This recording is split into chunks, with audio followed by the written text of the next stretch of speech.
अस्सलाम वालेकुम स्टूडेंट्स। आज हमारे पास सेकेंड ईयर मैथमेटिक्स का चैप्टर नंबर जो था वो इंटीग्रेशन चैप्टर, जो मोस्ट इम्पॉर्टेंट चैप्टर है और सेकेंड ईयर में ये चैप्टर इम्पॉर्टेंट है। इंटीग्रेशन के बेसिक कॉन्सेप्ट्स इसमें होते हैं, तो ये लाजमी आपने करना ही करना है और यही क्वेश्चन जो जिनकी हम प्रैक्टिस आपको करवा रहे हैं इन्हीं को अच्छे से समझ के करना है। इसके कुछ क्वेश्चन हमने कर लिए थे, आज इसके रिमेनिंग क्वेश्चन है जिसमें हमने इंटीग्रेट करना है किसके, सब्स्टिट्यूशन मेथड के जरिए से। सो उसके रिमेनिंग पार्ट्स कर लेते हैं, यहाँ से मुझे कंटिन्यू करना है।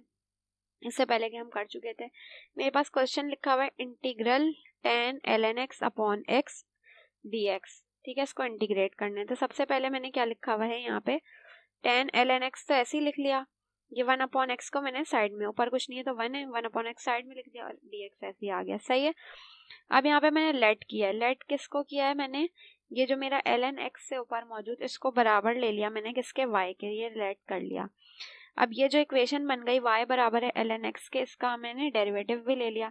तो डेरिवेटिव लेंगे तो y का डेरिवेटिव क्या हो जाएगा, dy अपॉन dx, और ln x का डेरिवेटिव हो जाएगा क्या, 1 अपॉन ln का हमें पता है डेरिवेटिव कैसे लेते हैं, 1 अपॉन करके। तो x है तो 1 अपॉन x हो गया। अब यहाँ से dx upon dy upon dx equal to 1 upon x से dy की वैल्यू निकाल लूंगी। तो dy यहीं रहा, dx कहाँ चला गया, 1 अपॉन x के पास चला गया, तो dx अपॉन x हो गया। ठीक है। अब मेरे पास जो इक्वेशन थी ये वाली, ऊपर जो सवाल था, सवाल मैंने लिखा tan ln x किसके बराबर लिया, मैंने y के बराबर लिया, तो इसकी जगह y लिख दिया। dx अपॉन x किसके बराबर आया मेरे पास, dy के बराबर, तो इसकी जगह dy लिख दिया। ठीक है। अब इंटीग्रेट कर लेंगे।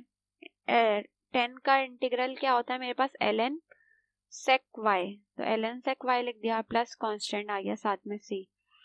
ln ऐसी रहा, sec भी ऐसी रहा। y मैंने क्या लेट किया था, y लेट किया था मैंने ln x, तो y के जाके आ गया ln x प्लस c, तो ये मेरे पास फाइनल आंसर आ गया। नेक्स्ट इसका देख लेते हैं।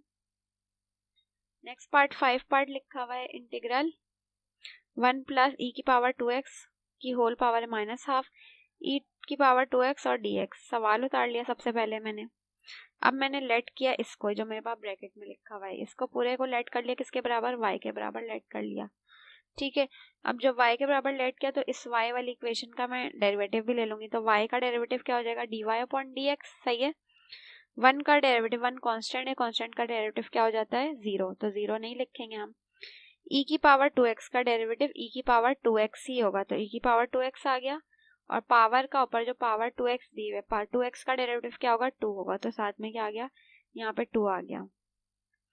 अब यहाँ से मैं क्रॉस कर लूंगी, dx यहाँ डिवाइड में है, e के पास जाके क्या हो गया, मल्टीप्लाई में आ गया। इसी तरह 2 यहाँ मल्टीप्लाई में, dy के नीचे आके क्या हो गया, ये डिवाइड हो गया, तो ये मेरे पास बन गया।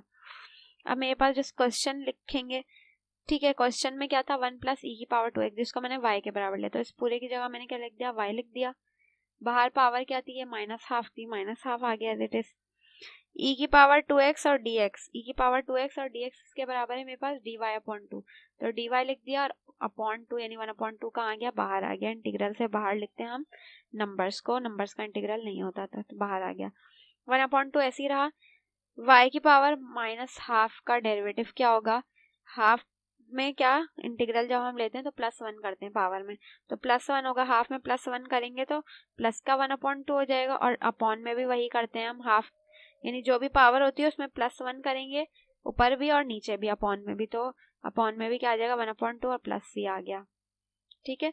हाफ यहाँ पे इस 2 से ये वाला 2, बाहर वाला 2 कैंसिल हो जाएगा, तो y 1 अपॉन 2, y 1 अपॉन 2 है तो रूट लगा दिया, पावर 1 अपॉन 2 की पावर जो रूट की पावर होती है तो इसकी जगह रूट लगा दिया, प्लस c आ गया। y मैंने क्या लेट किया था, 1 प्लस e की पावर 2x, तो y की जगह लिख दिया 1 प्लस e की पावर 2x, c ऐसे आ गया, तो ये मेरे पास क्या हो गया, इंटीग्रेट हो गया। ठीक है। अब इसके बाद नेक्स्ट क्वेश्चन देख लेते हैं इसका। नेक्स्ट मेरे पास क्या दिया हुआ है, नेक्स्ट पार्ट इसका 7 पार्ट मेरे पास लिखा हुआ है इंटीग्रल e की पावर 2x अपॉन e की पावर x प्लस e की पावर माइनस x dx। सबसे पहले तो मैंने क्वेश्चन उतारा, क्वेश्चन में मैंने देखा था e की पावर ये माइनस x है, तो मैंने इसको अपॉन में कर लिया, जब ये नीचे आया तो पावर इसकी क्या हो गई, प्लस में हो गई, e की पावर x बन dx ऐसी आ गया। अब मैंने लेट कर लिया इसको नीचे जो मेरे पास लिखा है की पावर है, इसको बराबर ले लिया किसके, y के बराबर ले लिया। फिर इस y वाली इक्वेशन को मैं डेरिवेटिव ले लूंगी, तो y का डेरिवेटिव क्या हो जाएगा, dy/dx। ex का डेरिवेटिव ex ही रहेगा, ठीक है। अब इसको dx को मैंने ex के पास भेज दिया, तो यहाँ पे खाली dy बच गया। अब जो मेरे पास सवाल था, इस सवाल पे आ जाते हैं। इंटीग्रल लगाया e की पावर, अच्छा यहाँ पे भी e की पावर जो है वो x है आई थिंक, यहाँ पे 2x नहीं है, यहाँ पे भी x ही है क्वेश्चन में, e की पावर x ही है यहाँ पे भी, ठीक है। तो यहाँ पे भी सवाल में e की पावर x आ गया, यहाँ भी e की पावर x, यहाँ पे 1/e की पावर x, और यहाँ पे dx की जगह e की पावर x और dx, सही है यहाँ पे, क्योंकि dy आएगा। अभी यहाँ नेक्स्ट स्टेप में क्या है, ये काम e की पावर x dx आ गया एज इट इज, ठीक है। अब इधर देखें, e की पावर x मैंने किसके बराबर लिया था, y के बराबर, तो यहाँ भी y आ गया, यहाँ भी y आ गया, और यहाँ भी y आ गया। और e की पावर x और dx किसके साथ आएगा, किसके बराबर है ये, y dy के बराबर, तो इसकी जगह क्या आ गया, dy आ गया। सॉल्व कर लेंगे इसको, y जो था वो एज इट इज रहा, ये y से y मल्टीप्लाई होगा तो y² बन जाएगा, +1 अपॉन में y एलसीएम का आ गया, साथ में क्या आ गया, dy आ गया। ये y ऊपर चला जाएगा इस y के पास, तो y² बन गया, और नीचे y² +1 एज इट इज आ गया, dy आ गया, ठीक है। y² तो ऐसे ही रहा, मैंने खुद ही से +1 और -1 करा दिया, और अपॉन वाली टर्म ऐसी आ गई, dy भी ऐसी आ गया। मैथ में हम करा सकते हैं कोई भी नंबर खुद से ऐड और सब्ट्रैक्ट, तो +1 और -1 करा दिया, y² +1। अब इसको सेपरेट कर लिया, y² +1 के साथ y² +1 ये डिवाइड में हो गया, यानी ये जो है इससे भी डिवाइड हो रहा है, -1 से भी डिवाइड हो रहा है, तो दोनों के साथ अलग अलग डिवाइड कर दिया, बीच में माइनस आ गया, सही है।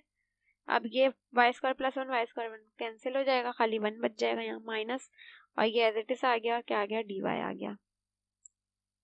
अब यहाँ पे क्या लिखा हुआ है, इसका इंटीग्रल लेंगे, ठीक है। तो 1 का इंटीग्रल क्या हो जाएगा, कांस्टेंट 0 ही हो जाएगा, 1/y² +1, इसको मैंने लेट भी किया था, ऊपर y को लेट किया, इसकी जगह क्या आ गया, tan इनवर्स y और +c।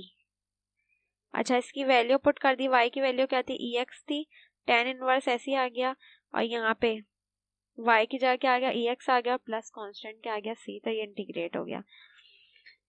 नेक्स्ट क्वेश्चन नंबर 3, इसका क्या, evaluate the following integral by substitution method, substitution method के जरिए से इसको भी इंटीग्रेट करना है। अच्छा जी, तो इसको भी कर लेते हैं, इंटीग्रल है मेरे पास, ठीक है। क्या लिखा हुआ है, cot √x upon √x dx, तो मैंने इस √x को और नीचे वाले √x को सेपरेट करके लिख लिया 1 अपॉन करके, और dx आ गया। √x को मैंने लेट कर लिया किसके बराबर, y के बराबर, इस y की इक्वेशन को मैंने डेरिवेटिव ले लिया, तो dy/dx हो गया y का डेरिवेटिव। अंडर रूट का डेरिवेटिव क्या होगा, ½ √x, ठीक है। अब ½ √x, क्योंकि इसकी पावर क्या है, 1/2 है ना, तो इसका डेरिवेटिव ½ √x हो गया, ठीक है। अब क्या होगा, dx को हम इधर ही भेज देंगे √x के पास, और 2 को यहाँ भेज देंगे, तो ये क्रॉस में चला गया मल्टीप्लाई, तो ये बन गया।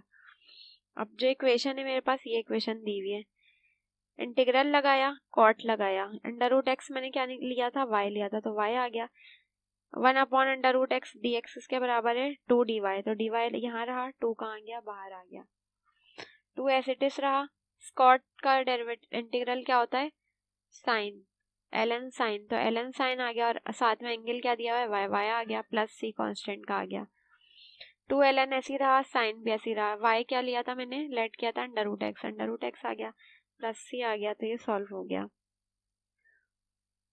नेक्स्ट इसका क्वेश्चन है, नेक्स्ट क्वेश्चन देख लेते हैं, पार्ट 5 इसका लिखा हुआ है, sin x + cos x upon sin x - cos x और dx, तो मैंने लेट कर लिए, यहाँ पे y जो है वो किसके बराबर है, sin x - cos x के बराबर है, तो इसको मैंने डेरिवेटिव भी ले लिया, तो ये क्या हो जाएगा, dy/dx हो जाएगा, ठीक है, dy/dx हो जाएगा y का डेरिवेटिव।